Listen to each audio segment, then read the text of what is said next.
నమస్కారం. నేను మీ భాగ్యలక్ష్మి. రామ అనే రెండక్షరాల మంత్రం ఒక అద్భుతం. హనుమంతుడిని సముద్రాన్ని దాటించింది ఈ నామమే, రాళ్లను నీటిపై తేలేలా చేసింది ఈ నామమే. మరి ఇంతటి శక్తివంతమైన రామనామాన్ని రోజుకు ఎన్నిసార్లు స్మరించాలో తెలుసా? కనీస సంఖ్య, సంకల్పం, శాస్త్రాల ప్రకారం ప్రతిరోజూ కనీసం 108 సార్లు రామనామాన్ని స్మరించడం వల్ల మన మనసులో ఉన్న ఆందోళనలు తొలగిపోయి ప్రశాంతత లభిస్తుంది. కోరికలు నెరవేరాలంటే, మీకు ఏదైనా బలమైన కోరిక ఉంటే, రోజుకు 1008 సార్లు రామనామ జపం చేయడం లేదా శ్రీరామ అని రామకోటి రాయడం వల్ల అసాధ్యమైన పనులు కూడా సుసాధ్యమవుతాయి. అసలు రహస్యం ఏమిటంటే, రామనామానికి సంఖ్య కంటే భావం ముఖ్యం.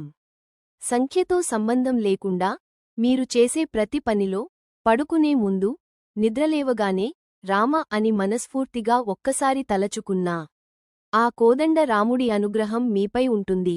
చూశారుగా, ఈ రోజు నుండి మీరు కూడా రామనామ జపం మొదలుపెట్టండి. మీ జీవితంలో జరిగే మార్పులను గమనించండి.